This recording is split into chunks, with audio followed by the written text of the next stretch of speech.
వ్యవస్థాపక అధ్యక్షులు నందమూరి తారక రామారావు గారు 82లో స్థాపించి ఈ రోజు వరకు దేశంలో ఎక్కడా లేనటువంటి సంక్షేమాన్ని, అభివృద్ధిని సాటుతున్నటువంటి తెలుగుదేశం పార్టీ ఢిల్లీని గడగడలాడించి ఆంధ్రప్రదేశ్ ఖ్యాతిని సాటినటువంటి మా వ్యవస్థాపక అధ్యక్షులు నందమూరి తారక రామారావు గారు, అలాగే ఈ రోజున జాతీయ పార్టీ అధ్యక్షులు నారా చంద్రబాబు నాయుడు గారు తెలుగుదేశం పార్టీ కోసం అహర్నిశలు కష్టపడుతూ రాష్ట్ర అభివృద్ధి సంక్షేమమే ధ్యేయంగా పాటుపడుతూ ఈ రోజునున్నటువంటి సమాజానికి ఏ అవసరాలు ఉన్నాయో అన్ని అవసరాలను తీరుస్తూ ఆంధ్ర రాష్ట్రంలో కని విని ఎరుగని విధంగా ఉమ్మడి రాష్ట్రాలు కానీ ఈ రాష్ట్రం కానీ అభివృద్ధి పదంలో నడుస్తున్నాయంటే నారా చంద్రబాబు నాయుడు గారి ఘనత.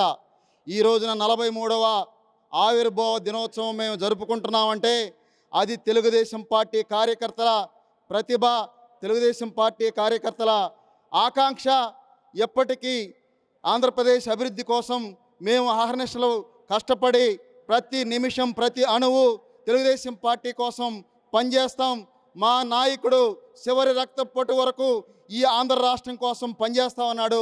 ఆయనతో మమేకమై మేము అందరం కూడా తెలుగుదేశం పార్టీ తరఫున ఎవరైతే మన మంత్రులు కావచ్చు, మన ఎమ్మెల్యేలు కావచ్చు, రాష్ట్ర అభివృద్ధి సంక్షేమమే ధ్యేయంగా పనిచేస్తున్నటువంటి తెలుగుదేశం పార్టీ ఈ రోజున 43వ ఆవిర్భావ దినోత్సవం జరుపుకోవడం చాలా ఆనందదాయకం.